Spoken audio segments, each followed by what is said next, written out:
Assalamualaikum warahmatullahi wabarakatuh. Alhamdulillah wassalatu wassalamu ala Rasulillah wa ala alihi wa sahbihi ajma'in. Ikhwana fid din, kaum muslimin rahimani wa rahimakumullah. Sebelum kita lanjutkan pada sesi yang kedua, perkenankan kami menyampaikan amanah dari pengurus Yayasan Abu Bakar As-Siddiq untuk menyampaikan kepada antum sekalian bahwasanya walhamdulillah Allah Subhanahu wa taala telah memberikan kemudahan untuk kita bisa beribadah di masjid ini yang alhamdulillah pembayaran dan pembebasan lahan untuk masjid ini telah selesai. Dan perlu kami sampaikan bahwasanya beberapa waktu yang lalu pemilik sertifikat yang sah dari lahan yang sekarang digunakan untuk gedung TN lama, yakni sertifikat nomor 465 atas nama Timothy Tanasal. Maka pemilik sertifikat ini kemarin meminta untuk penyelesaian dan pembebasan lahan tersebut. Sertifikat nomor 465 seluas 400 meter persegi, yang 150 meternya masuk dalam hunian warga Kampung Muhajirin, sedangkan yang 250 meter persegi masuk dalam areal TN dan lapangan serta jalan masuk ke masjid. Oleh karena itu kami menyampaikan pesan dari pengurus yayasan untuk menyampaikan himbauan kepada seluruh kaum muslimin untuk bisa turut berta'awun dalam menyelesaikan pembebasan lahan TN lama dan halaman sebelah masjid.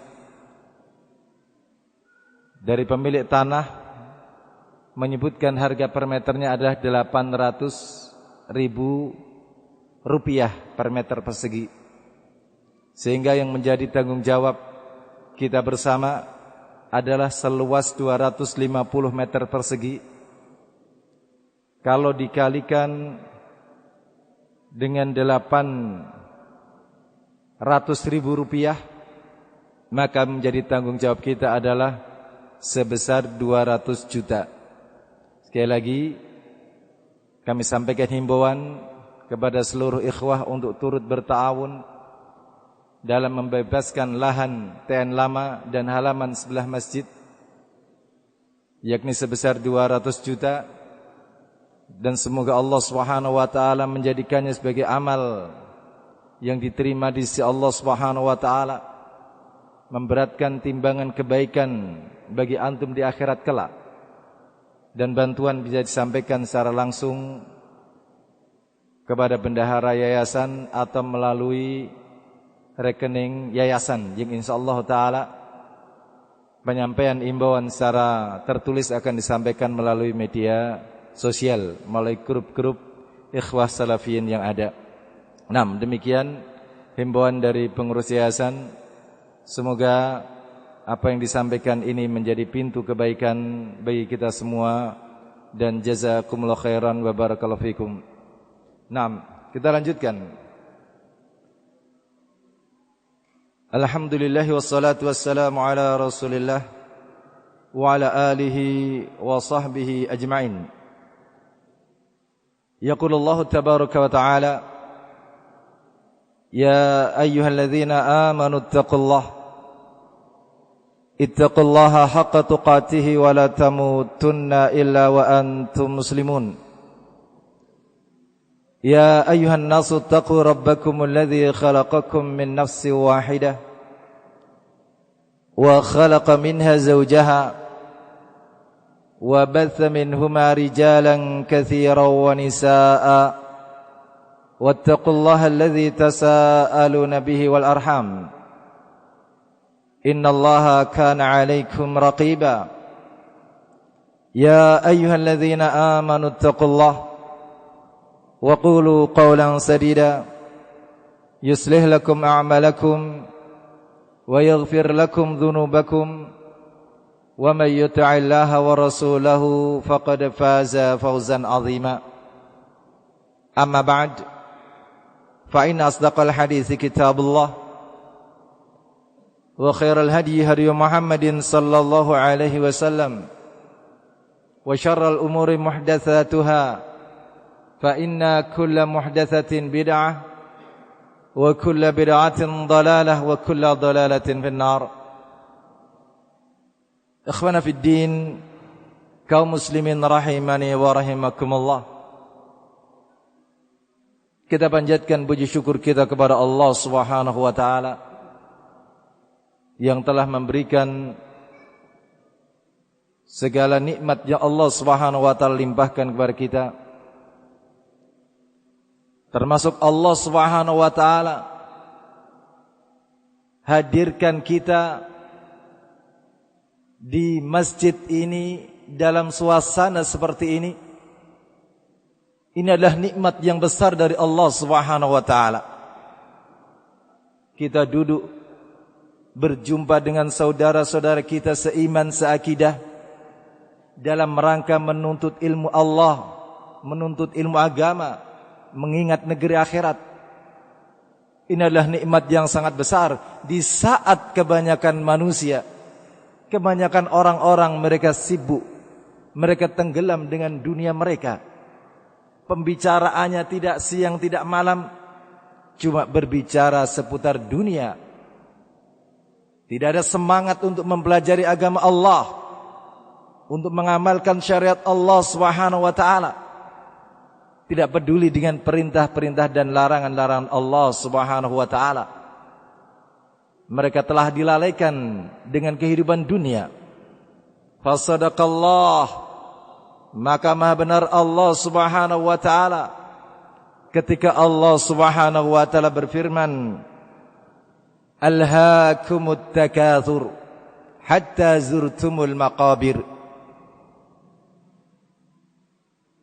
Bermegah-megah, bermewah-mewah, berbanyak-banyak kehidupan dunia telah melalaikan kalian. Hatta zurtumul maqabir, sampai kalian masuk ke dalam kubur. Kalla saufa ta'lamun, sekali-kali tidak demikian, kelak kalian akan mengetahui. Thumma kalla saufa ta'lamun, kemudian sekali-kali tidak, kelak kalian akan mengetahui. Kalla law ta'lamuna ilmal yaqin, sekali-kali tidak, seandainya kalian mengetahui dengan ilmu yang yakin. Latarawunnal jahim, sungguh kalian akan melihat neraka jahim. Thumma latarawunnaha 'ainal yaqin, kemudian sungguh-sungguh kalian akan melihat dengan mata kalian dengan penuh keyakinan. Thumma latus'alunna yawma idzin 'anin na'im, kemudian sungguh-sungguh kalian akan ditanya pada hari itu tentang kenikmatan ini. Al-Imam Ibn Katsir rahimahullahu ta'ala di dalam tafsir beliau menyebutkan tentang tafsir ayat ini. Syaghalatkum hubbud dunya wa na'imiha wa zahratiha an talabil akhirati wa ibtighaiha. Kecintaan kalian terhadap dunia dan kenikmatannya serta keindahannya telah menjadikan kalian lupa dari menuntut akhirat dan mencari kehidupan akhirat. Wa tamada bikum dzalika hatta ja'akumul maut wa zurtumul maqabir. Dan itu melalaikan kalian sampailah datangnya kematian kepada kalian, sampai kalian masuk ke dalam kubur. Wasirtum min ahliha, dan kalian menjadi penghuninya, menjadi penghuni kubur. Wa qala Al-Hasan Al-Basri, dan berkata Al-Imam Al-Hasan Al-Basri, alhaakumut takatsur, telah melalaikan kalian bermegah-megah, berbanyak-banyak, fil amwali wal aulad, dalam perkara harta dan anak-anak. Orang menganggap dirinya lebih baik dari yang lainnya ketika dia diberi kelebihan harta, ketika diberi kelebihan berupa anak-anak. Padahal sesungguhnya kemuliaan di sisi Allah bukanlah terletak pada banyaknya harta dan anak-anaknya, tetapi pada ketakwaan yang ada di dalam hatinya. Qala Imam Ahmad, haddatsana Muhammad bin Ja'far, haddatsana Syu'bah, sami'tu Qatadah yuhadditsu an Mutarrif, yakni Ibn Abdullah bin Sikhir, an abihi. Imam Ahmad mengatakan telah menyebutkan hadis kepada kami Muhammad bin Ja'far dari Syu'bah, dari Qatadah, menyebutkan hadis dari Mutarrif bin Abdullah bin Sikhir, dari bapaknya. Qala intahaitu ila Rasulillah sallallahu alaihi wasallam wa huwa yaqul, aku sampai kepada Rasulullah sallallahu alaihi wasallam, yang mana Rasulullah sallallahu alaihi wasallam beliau sedang membaca firman Allah, alhaakumut takatsur, berbanyak-banyak, bermegah-megah telah melalaikan kalian. Kemudian Rasulullah mengatakan, yaqul ibnu Adam mali mali, Bani Adam dia mengatakan hartaku hartaku, ini hartaku, ini hartaku, ini milikku. Wa hallaka min malika illa ma akalta fa afnaita, padahal bukanlah hartamu kecuali apa yang telah engkau makan dan telah engkau habiskan. Au labista fa ablaita, atau apa yang telah engkau pakai kemudian engkau usangkan, engkau pakai sampai lusuh, sampai orang lain tidak ingin memakainya. Au tasaddaqta fa amdaita, atau apa yang engkau sedekahkan maka sungguh engkau telah menjaganya. Naam. Ini harta sesungguhnya yang dimiliki oleh seorang hamba, yang tidak mungkin berpindah kepada orang lain, yakni apa yang telah dimakan dan telah dihabiskan, apa yang dia pakai sampai usang, dan apa yang dia sedekahkan, maka itu yang akan bermanfaat baginya setelah kematiannya.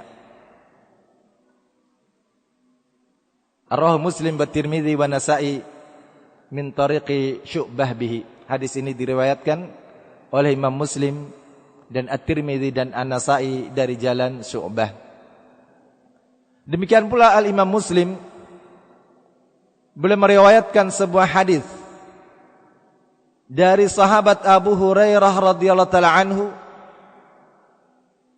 Beliau mengatakan, telah bersabda Rasulullah sallallahu alaihi wasallam, yaqulul abdu mali mali, hamba ini mengatakan hartaku hartaku, wa innama lahu min malihi thalathun, padahal hartanya itu cuma 3. Ma'akala fa'afna, yakni apa yang dia makan dan telah habis, au labisa fa'abla, dan apa yang dia kenakan dan telah usang, au tasaddaqa faqtana, atau apa yang dia sedekahkan maka sungguh dia telah menjaganya. Wa ma siwa dzalika fadzahibun wa tarikuhu linnas, adapun selain 3 perkara itu maka akan hilang, akan pergi, atau dia tinggalkan untuk orang lain, atau dia wariskan kepada orang lain. Naam. Demikian pula Al-Imam Al-Bukhari rahimahullahu ta'ala meriwayatkan hadis dari Anas bin Malik radhiyallahu ta'ala anhu, bahwasanya Rasulullah sallallahu alaihi wasallam beliau bersabda, yatsba'ul mayyita thalathah, akan mengiringi mayit 3 perkara. Fayarji'u ithnani wa yabqa ma'ahu wahidun, akan kembali yang dua, tinggal satu yang menemaninya. Yatba'uhu ahluhu wa maluhu wa amaluh, akan mengiringinya keluarganya, hartanya dan amalannya. Fayarji'u ahluhu wa maluh, dan akan kembali keluarga dan hartanya. Wa yabqa amaluh, dan yang tersisa dan yang menemani dia hanya amalannya.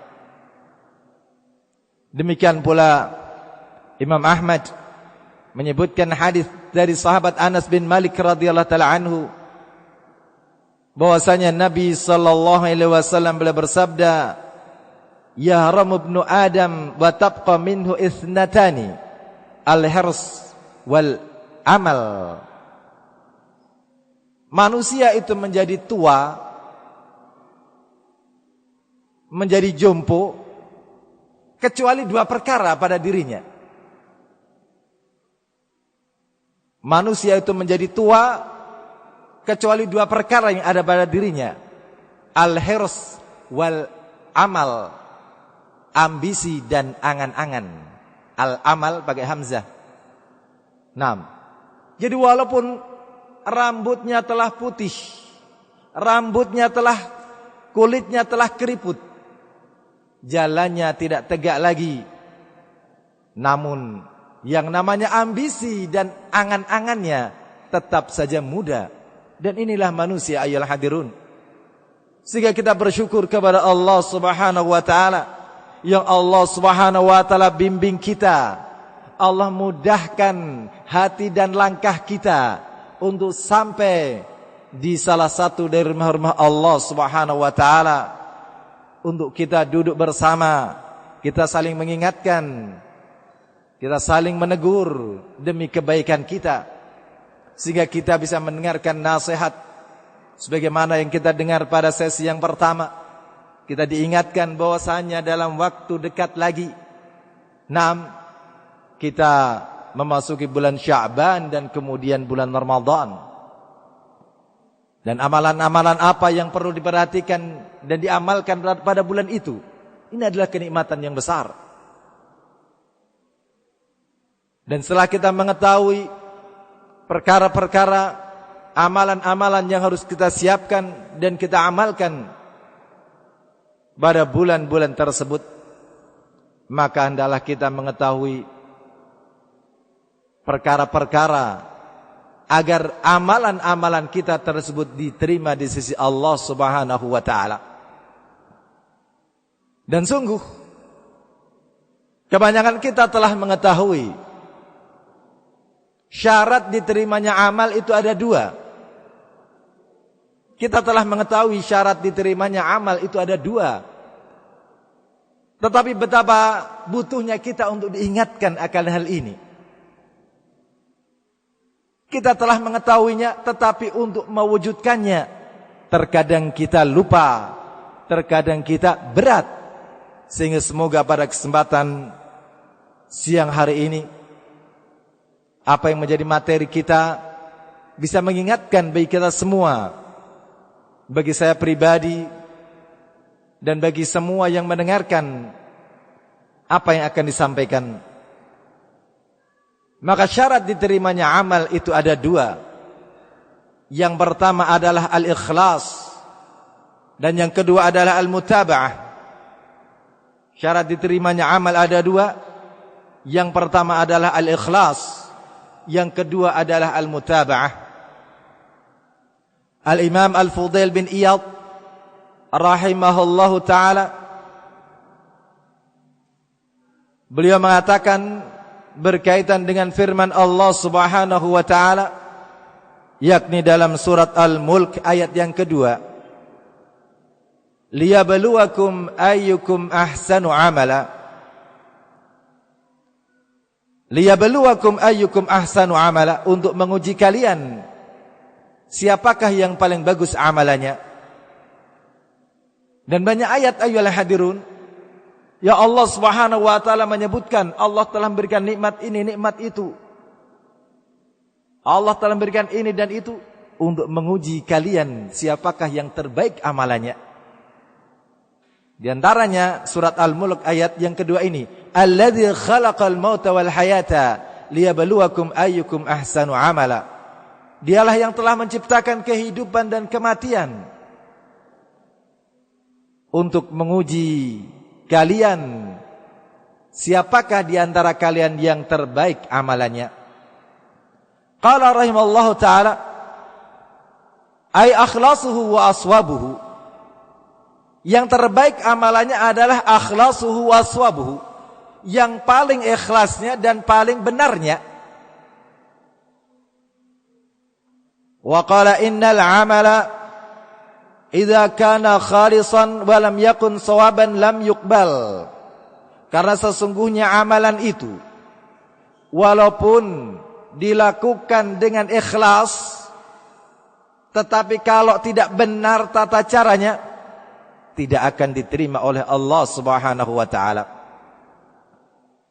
Wa idza kana sawaban lam yakun khalisan lam yuqbal. Demikian pula seandainya amalan itu benar, tata caranya sesuai dengan tuntunan, tetapi tidak ikhlas karena Allah, maka amalan itu juga tidak akan diterima. Hatta yakuna khalisan sawaban, sampai amalan itu benar-benar ikhlas dan benar. Sampai amalan itu memenuhi dua syarat ini, ikhlas dan benar sesuai dengan tuntunan Rasulullah sallallahu alaihi wasallam. Wa qala al-khalisu idza kana lillahi azza wa jalla. Dan yang namanya ikhlas itu kalau dilakukan semata-mata karena Allah Subhanahu wa ta'ala. Ini yang namanya ikhlas. Dilakukan semata-mata mengharap ridha Allah Subhanahu wa ta'ala, bukan ingin mendapatkan pujian dan sanjungan dari manusia, bukan pula niat-niat yang tidak sepantasnya. Was-shawabu idza kana 'ala sunnah. Sedangkan amalan yang benar adalah amalan yang di atas sunnah. Naam. Wa qad dalla 'ala hadza qaulullah ta'ala. Dan dua syarat ini ditunjukkan di dalam firman Allah Subhanahu wa ta'ala, yakni di dalam surat Al-Kahfi ayat yang ke-110, ayat yang terakhir. Allah Subhanahu wa ta'ala berfirman, "Faman kana yarju liqa'a rabbih falyamal 'amalan shalihan wa la yusyrik bi ibadati rabbih ahada." Barang siapa mengharapkan perjumpaan dengan Tuhannya, falyamal 'amalan shalihan. Syarat yang pertama, hendaklah dia melakukan amalan yang salih, amalan yang benar, amalan yang baik yang sesuai dengan petunjuk Rasul sallallahu alaihi wasallam. Wala yusyrik bi ibadati rabbih ahada. Dan syarat yang kedua, janganlah dia menyekutukan Allah Subhanahu wa ta'ala di dalam peribadahannya. Ikhlas semata-mata karena Allah Subhanahu wa ta'ala. Jadi yang menyebutkan syarat diterimanya amalan itu ada dua, Allah Subhanahu wa ta'ala. Di dalam surat Al-Kahfi ayat yang ke-110. Bahkan disebutkan pula di dalam ayat yang lainnya. Dalam surat An-Nisa ayat yang ke-125. Dalam surat An-Nisa ayat yang ke-125, Allah Subhanahu wa ta'ala berfirman, "Wa man ahsanu dinan mimman aslama wajhahu lillahi wa huwa muhsin." Wa man ahsanu dinan. Dan siapakah yang lebih baik agamanya? Mimman aslama wajhahu lillah, daripada orang yang menyerahkan wajahnya kepada Allah Subhanahu wa ta'ala, wa huwa muhsin, dalam keadaan dia beramal kebaikan, beramal dengan amalan yang ihsan. Fa islamul wajhi wal ikhlasu wa ikhlasul qasdi wan niyah.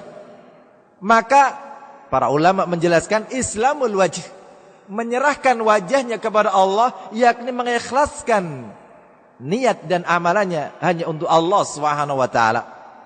Wal ihsan huwa mutaba'atu sunnatin Nabi sallallahu alaihi wasallam. Sedangkan al-ihsan itu adalah mengikuti sunnah Rasul sallallahu alaihi wasallam. Naam, ini dua syarat agar amalan seorang hamba diterima oleh Allah Subhanahu wa taala. Naam, sebagaimana kami katakan, kita telah mengetahui dua syarat ini, namun kita butuh untuk selalu diingatkan, saling mengingatkan agar kita ikhlas, saling mengingatkan agar kita kokoh di atas sunnah Rasul sallallahu alaihi wasallam. Sehingga semoga apa yang akan kita baca, apa yang akan kita dengar bersama dari ayat-ayat Allah Subhanahu wa taala dan sunnah-sunnah Rasulullah sallallahu alaihi wasallam, perkataan para sahabat atau para ulama, semoga mengokohkan kita agar kita bisa mengikhlaskan amalan-amalan kita. Demikian pula agar kita bisa mencocoki sunnah Rasulullah sallallahu alaihi wasallam. Syarat yang pertama, al-ikhlas. Apa itu ikhlas? Dikatakan oleh sebagian para ulama, qila al-ikhlas huwa ifradullah azza wa jalla bil qasdi fil ibadah.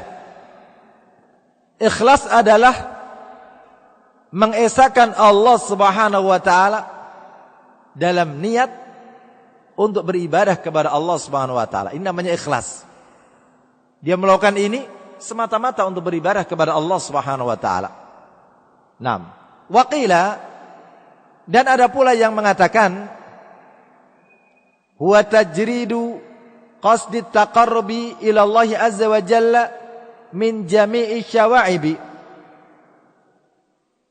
Ikhlas adalah memurnikan niat untuk mendekatkan diri kepada Allah azza wa jalla dari segala perkara yang mengotorinya, membersihkan niat dari segala yang mengotori amalan-amalan dia untuk beribadah, untuk mendekatkan diri kepada Allah Subhanahu wa taala.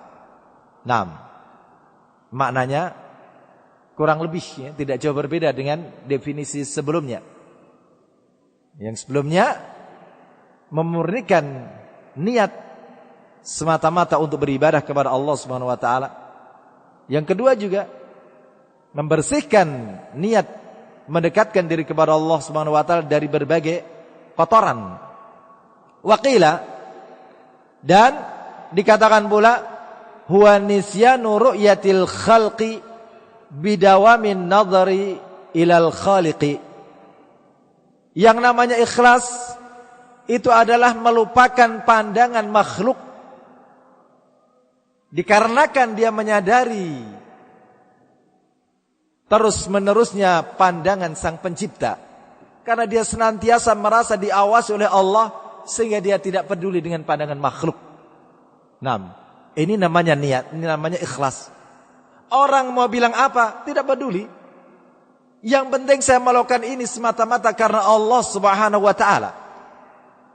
Apakah ada orang yang mau mencela atau ada orang yang menyanjung? Tidak peduli, tutup mata. Kenapa? Karena Allah yang melihat saya. Tidak peduli dengan pandangan siapa saja dari kalangan manusia. Ini yang namanya ikhlas. Dan terkadang ada orang yang menyangka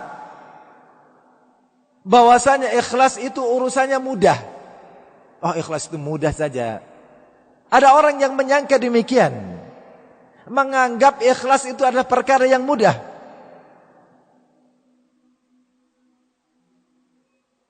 Dalam keadaan para ulama yang mereka memiliki ilmu yang mendalam tentang agama ini, yang mereka mengkaji Al-Quran, sunnah-sunnah Rasulullah SAW, menghayati, memahami dan mengamalkannya. Mereka para ulama mengatakan takhlisun niyati alal a'mali asyaqqu alaihim min jami'il a'mal.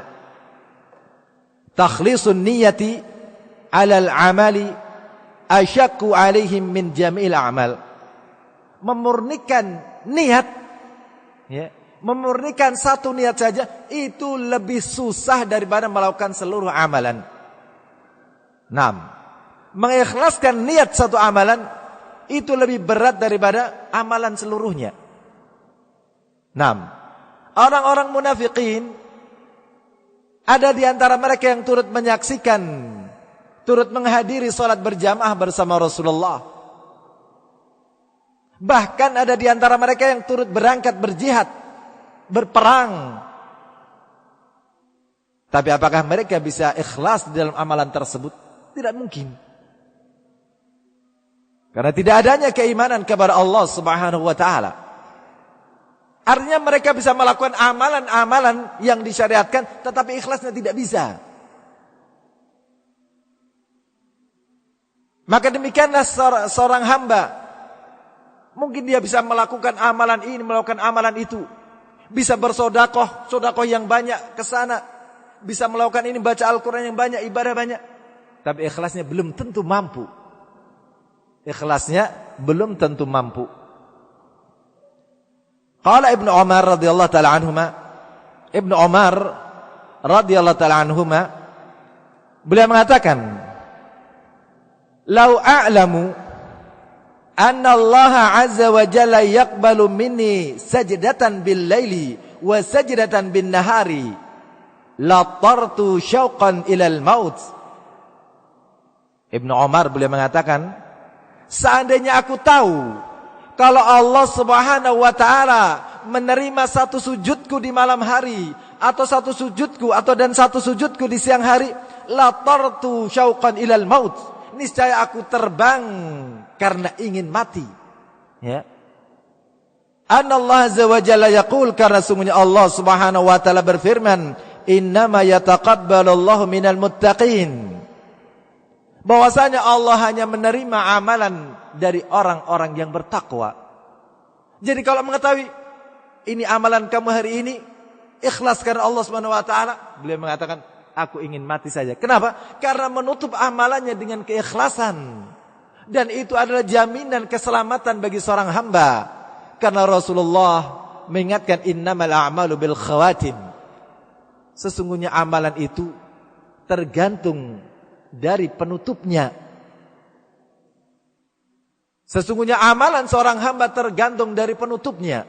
Sehingga walaupun seorang hamba dia hidup puluhan tahun di atas kemaksiatan, tetapi ketika di akhir hayatnya Allah Subhanahu wa taala berikan taufik untuk dia beramal saleh, ikhlas dalam amalnya tersebut, maka dia akan mati dalam kebaikan dan akan dibangkitkan sebagai orang-orang yang saleh. Allah hapus dosa-dosa yang sekian banyak yang telah dia lakukan selama puluhan tahun. Dan sebaliknya, wal iyadzu billah, seorang hamba dia beribadah puluhan tahun, melakukan sekian banyak kebaikan, namun takdir Allah Subhanahu wa taala menghendaki dia mati di atas kejelekan, dia mati di atas kekufuran, wal iyadzu billah, maka dia pun akan dibangkitkan sebagai orang-orang yang jelek, atau dia akan dibangkitkan dalam golongan orang-orang yang kufur kepada Allah Subhanahu wa taala, yang kekal di dalam neraka kalau mati di atas kekufuran. 6. Sehingga Ibnu Umar mengatakan, seandainya aku tahu ada sujudku yang diterima oleh Allah Subhanahu wa taala di malam hari dan di siang hari, niscaya aku ingin terbang karena rindu kepada kematian. 6. Dan banyak ayat yang menjelaskan kepada kita, mengingatkan kita agar kita ikhlas di dalam beramal. Di antaranya adalah firman Allah Subhanahu wa taala dalam surat Al-Furqan ayat yang ke-23. Wa qadimna ila ma 'amilu min 'amalin faj'alnahu haba'an manthura. Dan kami perlihatkan apa-apa yang mereka amalkan dari amalan-amalan ketika di dunia. Faj'alnahu haba'an manthura, maka kami menjadikannya seperti debu yang berhamburan. 6. Alangkah merugi hamba yang disebutkan di dalam ayat ini, yang sifatnya disebutkan dalam ayat ini. Ketika di dunia amalannya banyak, tetapi ketika di akhirat amalan-amalan itu di hadapan Allah Subhanahu wa taala sebatas debu yang berhamburan, tidak ada nilainya di sisi Allah Subhanahu wa taala. Kenapa? Karena yang paling utama keikhlasan tidak menghiasi amalan-amalan tersebut. Sehingga jangan pernah kita bangga dengan banyaknya amalan kita. Bahkan jangan pernah merasa lebih baik dari orang lain, dari saudara kita. Karena bisa jadi sedikitnya amalan yang dilakukan oleh saudara kita ternyata dibangun di atas keikhlasan. Sedangkan amalan yang kita lakukan yang banyak kelihatannya ternyata kosong dari keikhlasan, wal iyadu billah. Allah jadikan amalan-amalan yang banyak itu seperti debu yang berhamburan. Naam, tidak bermanfaat bagi orang yang melakukannya. Demikian pula Allah Subhanahu wa taala berfirman di dalam surat Al-Bayyinah ayat yang kelima.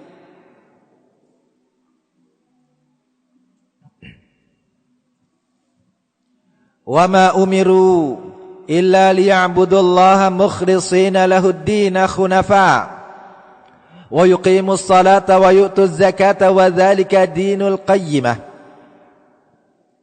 Dan tidaklah mereka diperintahkan melainkan agar mereka beribadah kepada Allah dengan mengikhlaskan ibadah itu hanya untuk Allah, dengan lurus dan menegakkan salat, menunaikan zakat, dan itulah agama yang lurus.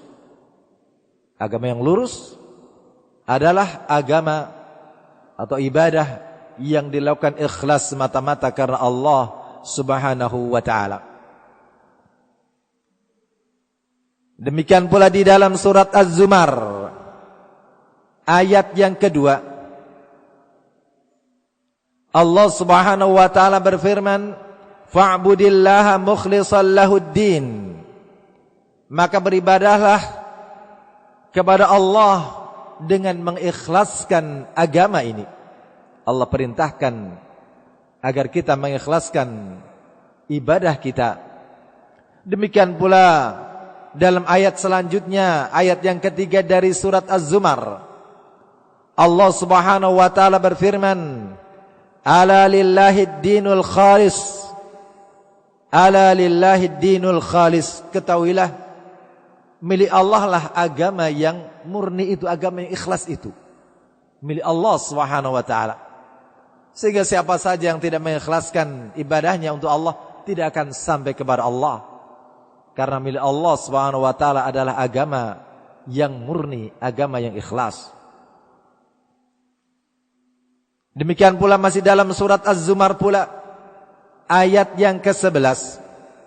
Surat Az-Zumar ayat yang ke-11, Allah Subhanahu wa taala berfirman, "Qul inni umirtu an a'budallaha mukhlishal lahud-din." Katakanlah, sesungguhnya aku diperintahkan agar aku beribadah kepada Allah dengan mengikhlaskan agama ini hanya untuknya.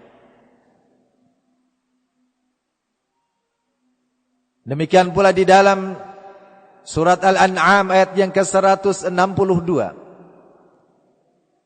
Allah Subhanahu wa taala berfirman, "Qul inna salati wa nusuki wa mahyaya wa mamati lillahi rabbil alamin."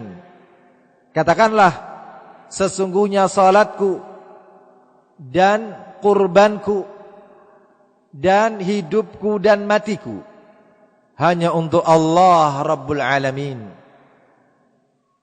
Dan banyak ayat yang lainnya yang memerintahkan kepada kita untuk mengikhlaskan ibadah, mengikhlaskan agama ini hanya untuk Allah Subhanahu wa ta'ala.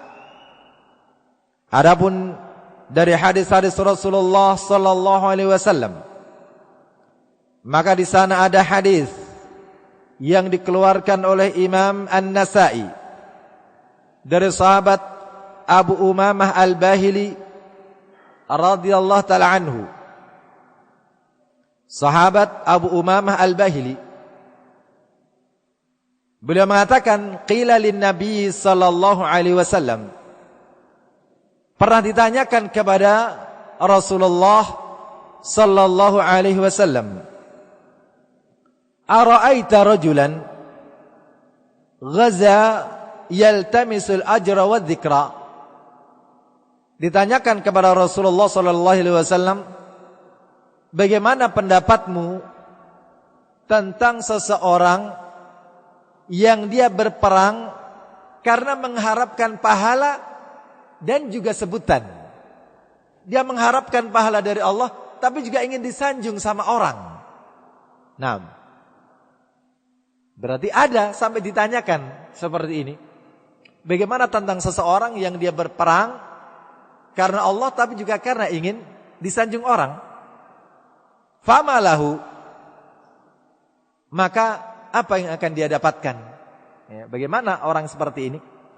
Qala la syai'a lahu. Rasulullah mengatakan dia tidak akan mendapatkan apa-apa. Yakni tidak akan mendapatkan apa-apa dari Allah, dari ganjaran Allah Subhanahu wa taala. Dia tidak akan mendapatkan ganjaran dari Allah Subhanahu wa taala. Fa'adaha thalatha marrat. Laki-laki ini penasaran sehingga dia bertanya, mengulangi pertanyaan ini 3 kali. Dia tanya lagi. Dia berperang ingin mendapatkan ganjaran dan sebutan. Maka Rasulullah SAW mengatakan, la syai'a lahu. Dia tidak mendapatkan ganjaran apa-apa. Thumma qala sallallahu alaihi wasallam, kemudian beliau sallallahu alaihi wasallam bersabda, innallaha la yaqbalu minal amali illa ma kana lahu khalisan wabtughiya bihi wajhuh. Sesungguhnya Allah tidak akan menerima amalan apapun kecuali amalan itu dilakukan karena ikhlas. Kecuali amalan itu dilakukan dengan ikhlas dan semata-mata mengharap wajah Allah. Naam. Jadi walaupun seorang mengharapkan ganjaran, tapi kalau disertai ingin disanjung orang, ingin disebut orang, maka dia tidak akan mendapatkan ganjaran. Naam. Demikian pula di dalam hadis yang diriwayatkan oleh Imam Al-Bukhari dan Al-Imam Muslim dari Amirul Mukminin Abi Hafsin Umar ibn al-Khattab radhiyallahu taala anhu. Beliau mengatakan, sami'tu Rasulullah sallallahu alaihi wasallam. Aku mendengar Rasulullah sallallahu alaihi wasallam beliau bersabda, innamal a'malu binniyat. Sesungguhnya amalan-amalan itu tergantung pada niatnya. Wa innama likulli imri'in ma nawa. Dan tiap-tiap orang akan mendapatkan sesuai dengan apa yang dia niatkan. Faman kanat hijratuhu ila Allahi wa rasulih, maka barang siapa yang hijrahnya itu adalah karena Allah dan Rasulnya, fahijratuhu ila Allahi wa rasulih, maka benar hijrahnya itu adalah untuk Allah dan Rasulnya. Wa man kanat hijratuhu lidunya yusibuha, dan barang siapa yang hijrahnya itu semata-mata karena ingin mendapatkan dunia, aw imra'atin yankihuha, atau hijrahnya itu karena ingin mendapatkan wanita yang dia ingin nikahi, fa hijratuhu ila ma hajara ilaih, maka hijrahnya itu cuma sebatas apa yang dia niatkan, yakni tidak mendapatkan keridhaan dari Allah Subhanahu wa taala. Naam, karena amalan itu tergantung dari niatnya, dan masing-masing akan mendapatkan sesuai dengan yang dia niatkan. Demikian pula dalam hadis yang diriwayatkan oleh Imam Muslim dari sahabat Abu Hurairah radhiyallahu taala anhu, bahwasanya Rasulullah sallallahu alaihi wasallam bersabda, qala Allah tabaraka wa taala, ana aghna syuraka'i an syirki man amila amalan asyraka fihi ma'i ghairi taraktuhu wa syirkahu. Rasulullah sallallahu alaihi wasallam bersabda, bahwasanya Allah tabaraka wa taala berfirman, "Ana aghna syurakai anisyirki." Aku adalah zat yang paling tidak butuh kepada sekutu. Aku adalah zat yang paling tidak butuh kepada sekutu.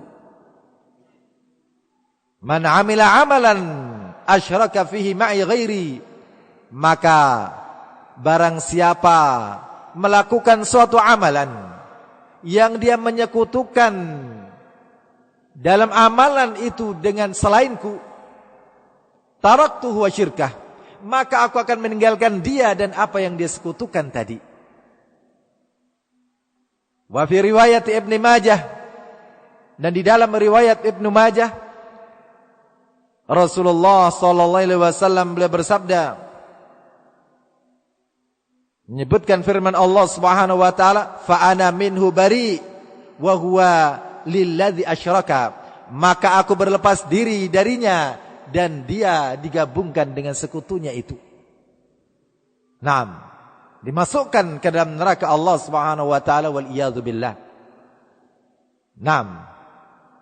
Demikian pula dalam hadis yang lainnya yang diriwayatkan oleh Imam Muslim, masih dari sahabat Abu Hurairah radhiyallahu taala anhu, qala Rasulullah sallallahu alaihi wasallam, "Innallaha la yanzuru ila suwarikum wa amwalikum." Rasulullah sallallahu alaihi wasallam beliau bersabda, "Innallaha la yanzuru ila suwarikum wa amwalikum." Sesungguhnya Allah tidak melihat kepada rupa kalian dan harta kalian. Walakin yanzuru ila qulubikum wa amalikum. Akan tetapi Allah akan melihat kepada hati-hati kalian dan amalan-amalan kalian. Allah akan melihat keikhlasan kalian dan Allah akan melihat bagaimana amalan kalian. Sudahkah amalan kalian sesuai dengan tuntunan Rasul ataukah menyelisihi tuntunan Rasul? Naam. Allah tidak melihat rupa kita, tidak melihat harta kita, tapi yang dilihat adalah hati, niat kita, apa yang ada dalam dada kita dan amalan-amalan kita. Sekali lagi hadis ini diriwayatkan oleh Imam Muslim.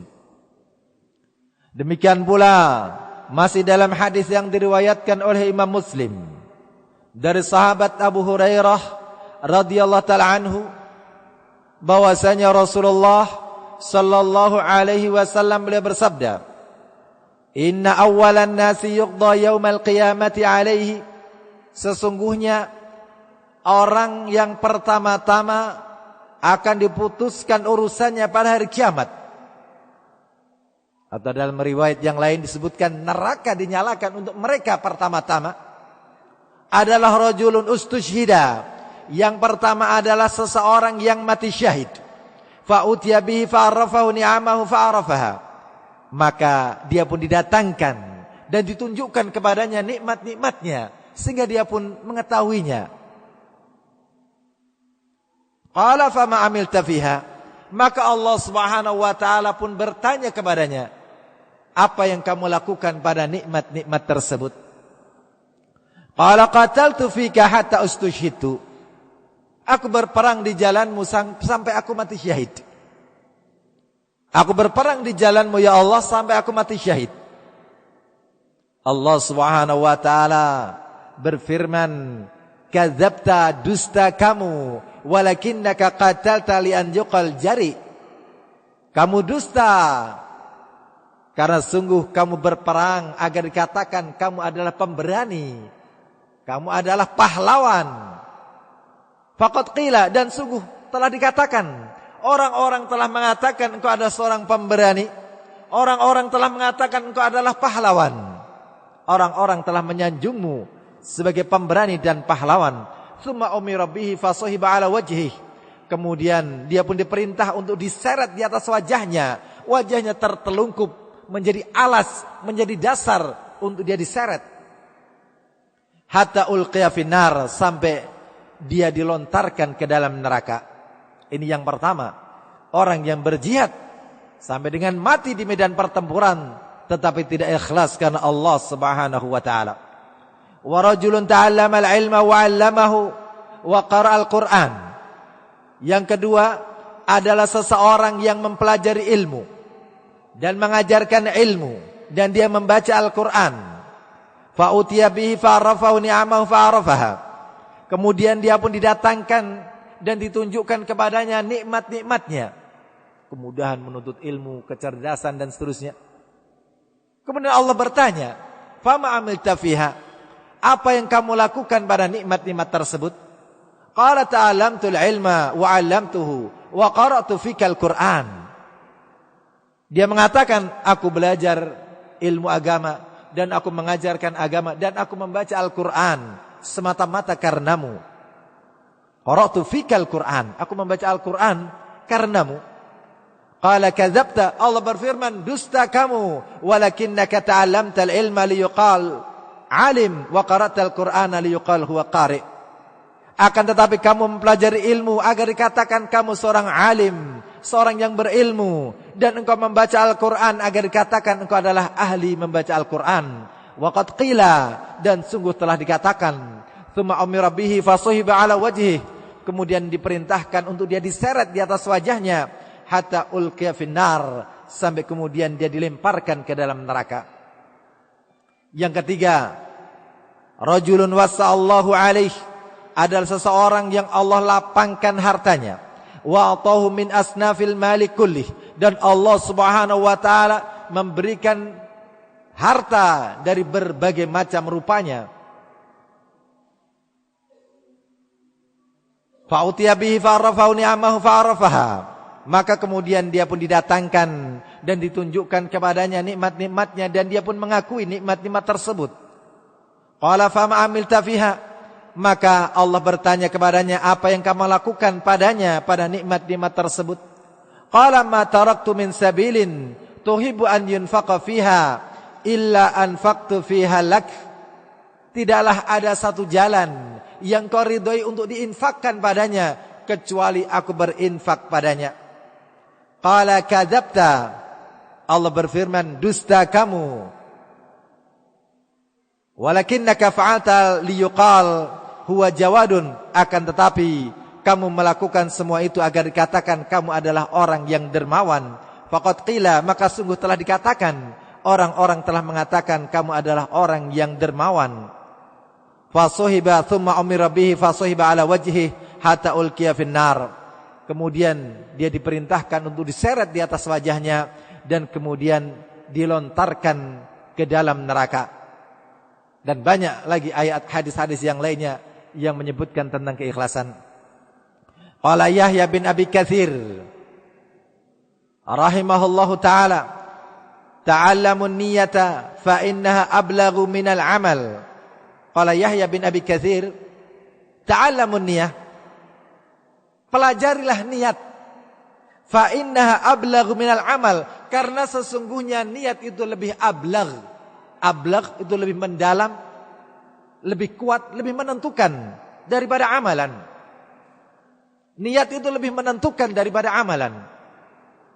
Ada seorang yang meniatkan untuk bersedekah, ternyata di perjalanan harta yang mau dia sedekahkan dicuri orang, hilang.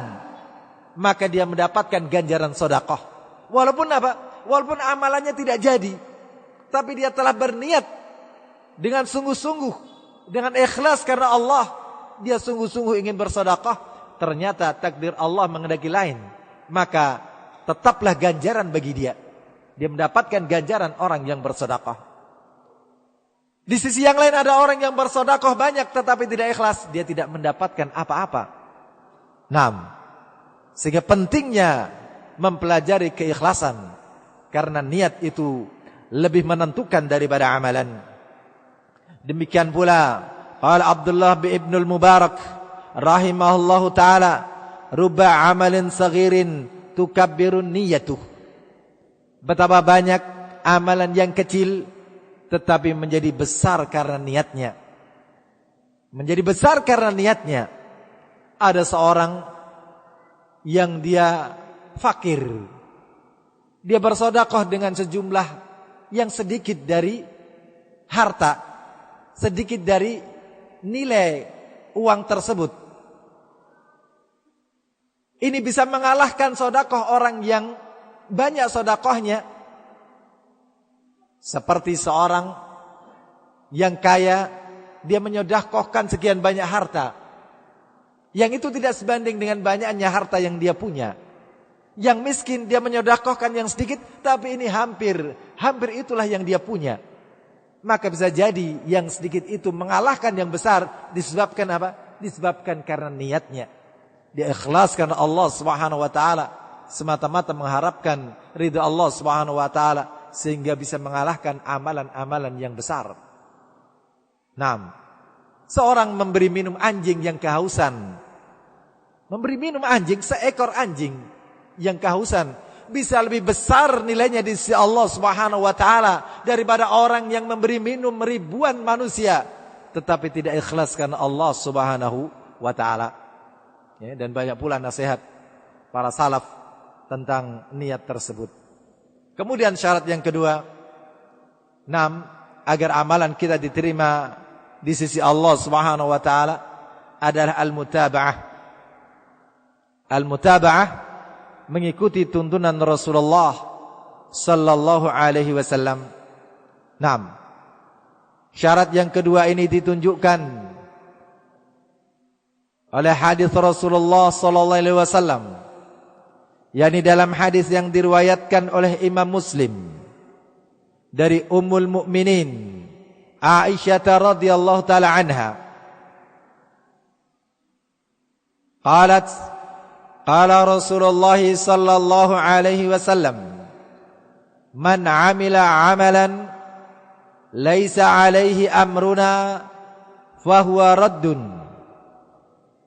Dari Ummul Mukminin Aisyah radhiyallahu taala anha bahwasanya Rasulullah sallallahu alaihi wasallam beliau bersabda, man amila amalan, barang siapa melakukan suatu amalan laisa alaihi amruna, yang tidak ada tuntunannya dari kami, fahuwa raddun, maka amalan itu tertolak.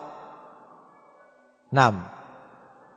Dan seharusnya orang yang berakal, mereka khawatir ada di antara amalannya yang tidak akan diterima oleh Allah Subhanahu wa taala karena tidak ada tuntunannya dari Rasulullah sallallahu alaihi wasallam. Tetapi sungguh sayang, sangat disayang, ada orang yang justru mencari-cari alasan, sudah tahu amalannya tidak ada dalilnya dari Rasulullah, cari-cari alasan, tapi ini kan baik, tapi itu kan begini, itu dan begitu. 6. Tetapi seharusnya dia khawatir, jangan-jangan ini tidak diterima. Toh kalian anggap itu juga sunnah,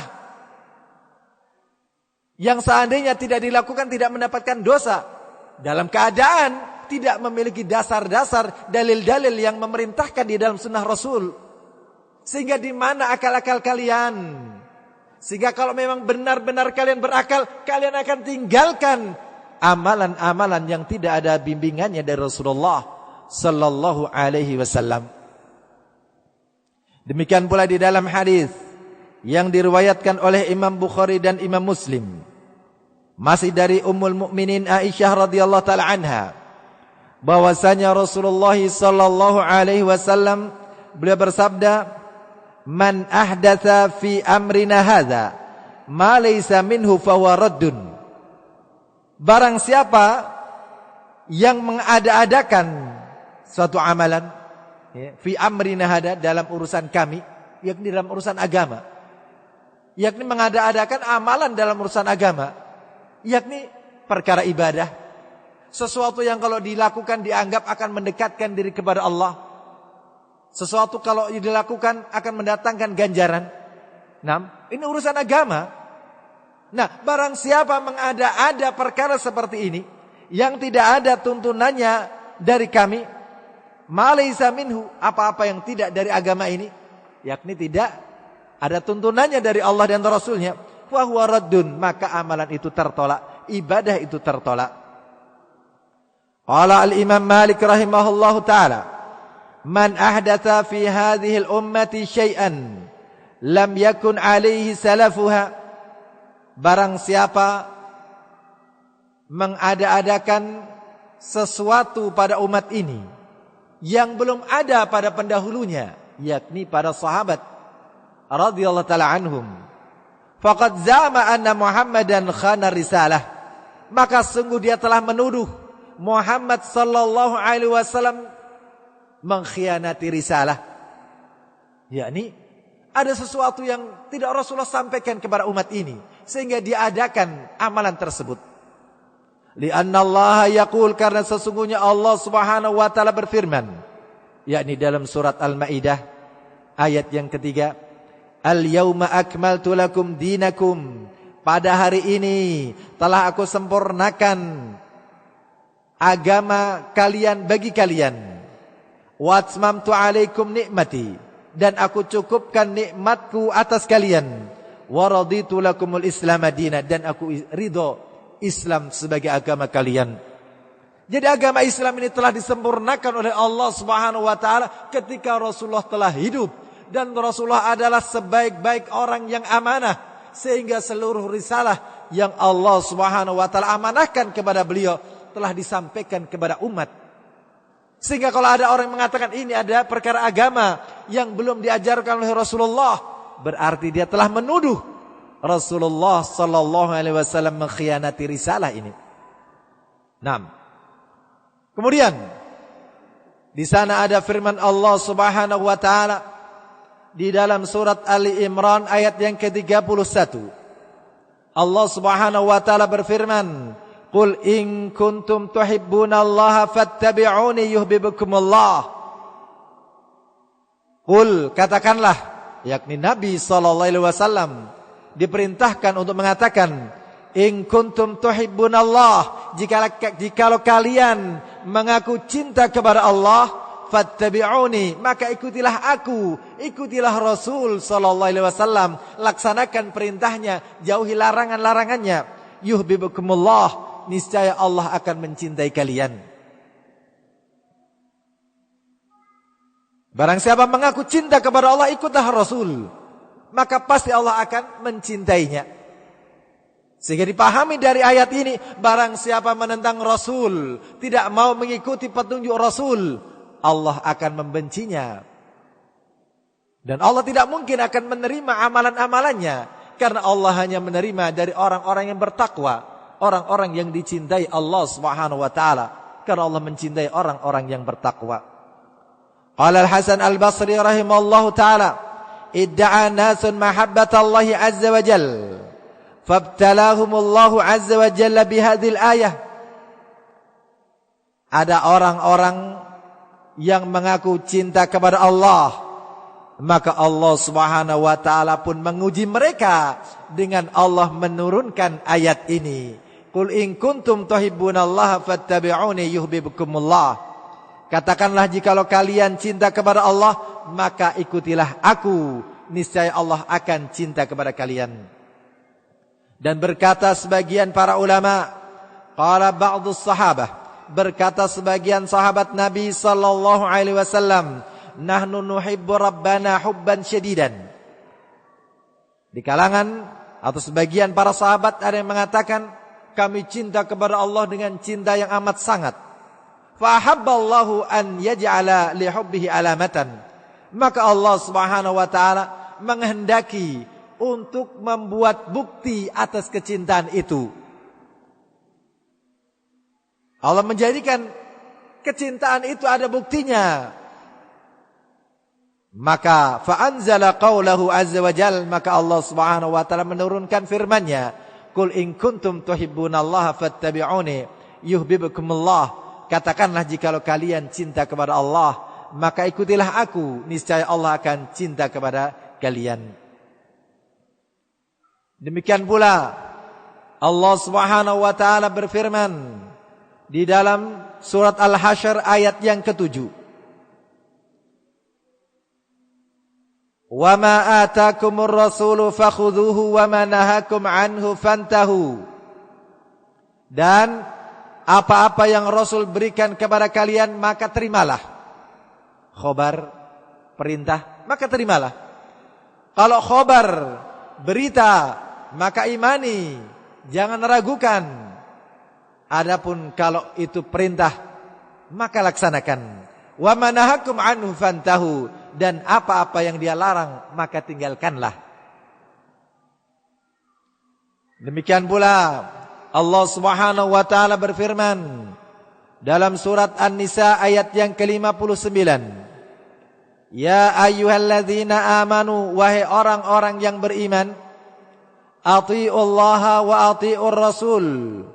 Taatlah kalian kepada Allah dan taatlah kalian kepada Rasul, wa ulil amri minkum, dan kepada para pemimpin kalian. Fa in tanaza'tum fi syai'in, maka apabila kalian berselisih pada suatu perkara, farudduhu ilallahi war rasul, maka kembalikanlah kepada Allah dan Rasulnya. In kuntum tu'minuna billahi wal yaumil akhir, jikalau kalian beriman kepada Allah dan hari akhir. Dzalika khairu wa ahsanu ta'wila, yang demikian adalah lebih baik dan lebih bagus lagi kesudahannya. Demikian pula Allah Subhanahu wa taala berfirman di dalam surat An-Nur ayat yang ke-63. Falyahdharil ladzina yukhalifuna an amrih an tusibahum fitnah aw yusibahum adzabun alim. Maka hendaklah takut orang-orang yang menyelisihi perintahnya. Falyahdharil ladzina yukhalifuna an amrih, maka hendaklah takut orang-orang yang menyelisihi perintahnya, an tusibahum fitnah, bahwasanya dia akan ditimpa oleh fitnah, au yusibahum adzabun alim, atau dia akan ditimpa dengan azab yang pedih. Orang-orang yang menyelisih perintah Rasul diancam dalam azab, dalam ayat ini mereka akan ditimpa fitnah atau mereka akan ditimpa oleh azab yang pedih. Nah, demikian pula banyak ayat-ayat yang memerintahkan kita untuk taat kepada Rasul, untuk mengikuti Rasulullah sallallahu alaihi wasallam.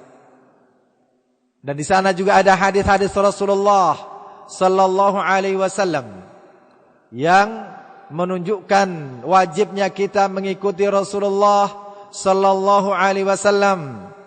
Di sana ada hadis yang diriwayatkan oleh Imam Al-Bukhari dari sahabat Abu Hurairah radhiyallahu taala anhu, anna Rasulullah sallallahu alaihi wasallam qala, bahwasanya Rasulullah sallallahu alaihi wasallam beliau bersabda, kullu ummati yadkhulunal jannata illa man aba. Setiap umatku mereka pasti masuk ke dalam surga kecuali yang tidak mau. Seluruh umatku mereka akan masuk surga kecuali yang tidak mau. Para sahabat heran, adakah orang-orang yang tidak ingin masuk surga? Sehingga mereka bertanya, qalu ya Rasulullah, wahai Rasulullah, wa man ya'ba, siapa yang tidak mau masuk surga? Siapa yang enggan masuk surga? Qala man ata'ani dakhalal jannah. Rasulullah bersabda, man ata'ani dakhalal jannah. Barang siapa yang taat kepadaku, dia akan masuk surga. Wa man asani faqad aba. Dan barang siapa yang durhaka kepadaku, barang siapa tidak mau mengikuti sunnahku, merekalah orang-orang yang enggan. Dialah orang yang tidak mau masuk ke dalam surga. Hadis ini menunjukkan barang siapa ingin masuk ke dalam surga, ingin agar diterima amalannya oleh Allah Subhanahu wa taala, maka hendaklah mengikuti petunjuk Rasul. Jangan dia mengarang-arang ibadah sendiri, mengada-adakan apa-apa yang tidak diajarkan oleh Rasulullah sallallahu alaihi wasallam. Demikian pula di dalam hadis yang diriwayatkan oleh Imam Abu Dawud dan At-Tirmidzi, dan At-Tirmidzi mengatakan hadis hasan sahih. Hadis ini hasan sahih, yakni dari sahabat Abu Najih, dari sahabat Abu Najih Al-Irbad bin Sariyah radhiyallahu taala anhu. dari sahabat Abu Najih Al-Irbad bin Sariyah radhiyallahu ta'ala anhu, semoga Allah meridai beliau. Qala wa'adhana Rasulullah sallallahu alaihi wasallam. Beliau mengatakan, Rasulullah sallallahu alaihi wasallam pernah memberikan nasihat kepada kami dengan sebuah nasihat wajilat minhal qulub, yang hati-hati kami menjadi takut, wazarifat minhal uyun, dan mata-mata kami berguguran air mata. Faqulna ya Rasulullah, sehingga kami pun berkata, ya Rasulullah, wahai Rasulullah, ka'annaha mau'izatu muwaddi'in, ini seperti nasihat orang yang mau berpisah. Karena sangat menyentuhnya nasihat tersebut, sehingga para sahabat mengatakan, wahai Rasulullah, ini seperti nasihat orang yang mau melakukan perpisahan, mau meninggalkan saudaranya. Fa'ausina, maka wasiatilah kami. Maka wasiatilah kami, berikan wasiat kepada kami, yakni berikan nasihat yang akan kami jadikan pegangan sampai kami mati. Qala, maka Rasulullah bersabda, usikum bitaqwallah, aku wasiatkan kepada kalian agar kalian bertakwa kepada Allah. Dan ini adalah seutama-utama wasiat. Wasiat untuk bertakwa kepada Allah. Usikum bitaqwallahi was-sam'i wat-ta'ati.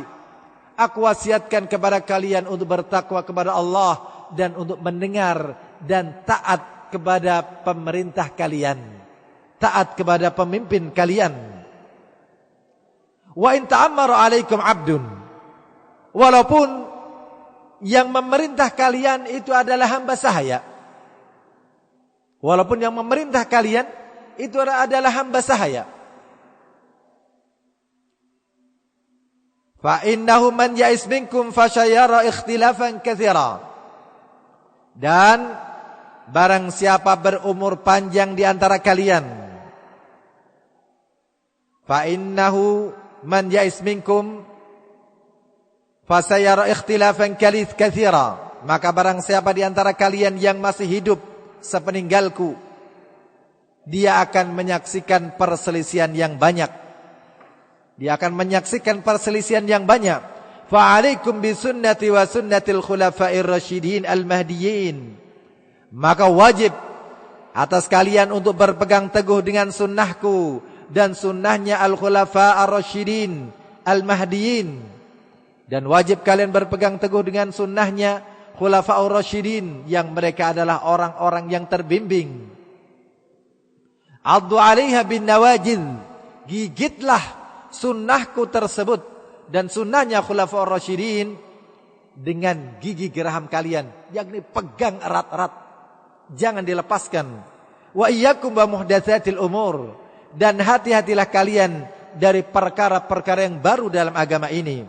Fa inna kulla bid'atin dhalalah, karena sesungguhnya semua kebid'ahan itu adalah kesesatan.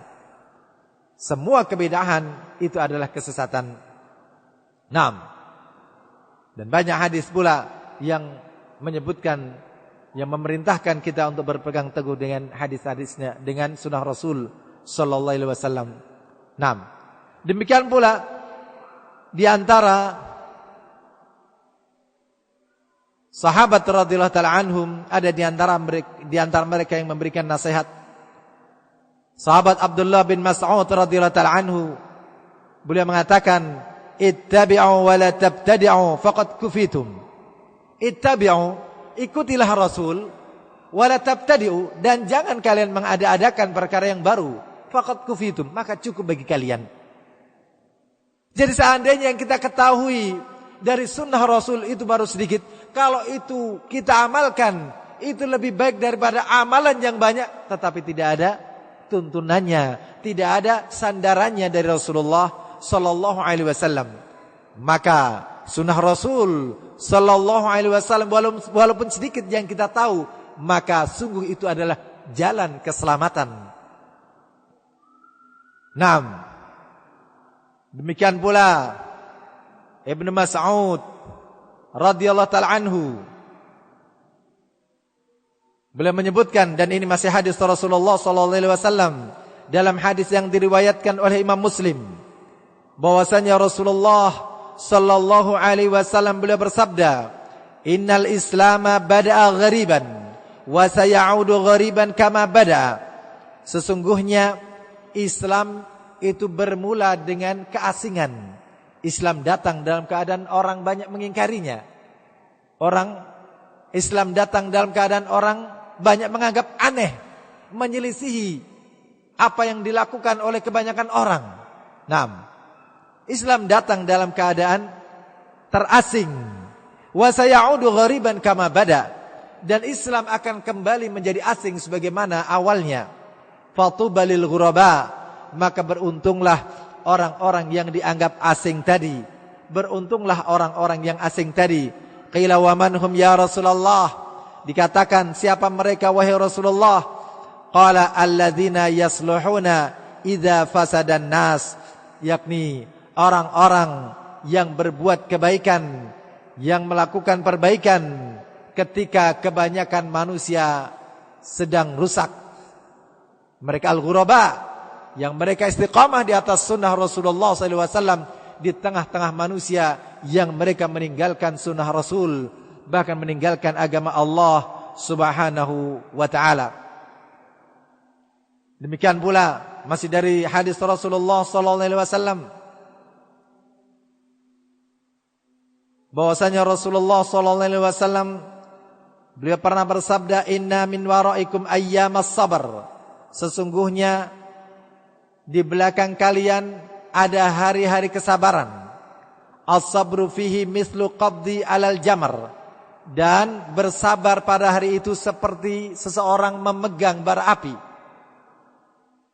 Memegang bara api, kalau tidak sabar maka dia akan buang, akan dia lepaskan. Dia tidak sabar di atas agamanya. Lil amili fihim mislu ajri 50 rajulan ya'maluna misla amalih. Orang yang beramal di antara mereka, yakni pada hari-hari kesabaran itu, akan mendapatkan ganjaran 50 kali orang yang melakukannya pada hari-hari selain itu, yakni pada 6 ketika sunnah banyak diamalkan. Qalu ya Rasulullah ajur 50 minhum, qala ajur 50 minkum. Para sahabat bertanya, apakah 50 kali dari ganjaran sesama mereka? Rasul mengatakan 50 kali dari ganjaran kalian, yakni ketika para sahabat mereka diberikan kemudahan untuk melakukan amalan-amalan sunnah Rasul SAW, karena Allah berikan kekuatan, Allah berikan kekuasaan kepada orang-orang yang beriman, sehingga mereka leluasa melaksanakan sunnah-sunnah Rasul. Di sana ada hari-hari yang dituntut kesabaran, yang orang kalau tidak bersabar berarti dia melepaskan agamanya, tetapi mendapatkan keutamaan 50 kali ganjaran dibandingkan dengan apa yang diamalkan oleh para sahabat radhiyallahu taala anhum. Dan yang terakhir, sebagaimana tadi masih banyak hadis yang lainnya, namun sebagai penutup, kami sebutkan perkataan Al-Imam Malik rahimahullahu taala, bahwasanya beliau Al-Imam Malik rahimahullahu taala mengatakan, al-i'tisamu bis sunnati najatun. Berpegang teguh dengan sunnah itu adalah keselamatan. Al-i'tisamu bis sunnati najah, lianna sunnata mislu safinati nuhin, man rakibaha naja wa man takhallafa anha halak. Karena sesungguhnya sunnah Nabi itu seperti perahunya Nabi Nuh alaihissalam. Man rakibaha naja, barang siapa naik ke perahu Nabi Nuh dia akan selamat. Wa man takhallafa anha halak, dan barang siapa yang tertinggal maka dia akan binasa. Maka demikian pula ayyuhal hadirun, sunnah Nabi SAW, barang siapa ingin mendapatkan keselamatan maka hendaklah dia berpegang teguh dengan sunnah Nabi SAW. Walaupun banyak di antara manusia yang mengolok-olok mereka, banyak di antara manusia yang mencibir mereka, tetapi berpegang teguh dengan sunnah Nabi SAW mengikuti tuntunan Rasulullah sallallahu alaihi wasallam adalah keselamatan. Kita memohon kepada Allah Subhanahu wa taala agar Allah Subhanahu wa taala memberikan taufik kepada kita menjadi pengikut sunnah Nabi yang setia, diberikan istiqamah sampai kematian menjemput kita, sehingga kita mati di atas husnul khatimah. Amin ya rabbil alamin. Kurang lebihnya kami minta maaf. Naktafi bihadzal qadar. Subhanakallahumma wa bihamdika asyhadu an la ilaha illa anta astaghfiruka wa atubu ilaik. Wassalamu alaikum warahmatullahi wabarakatuh.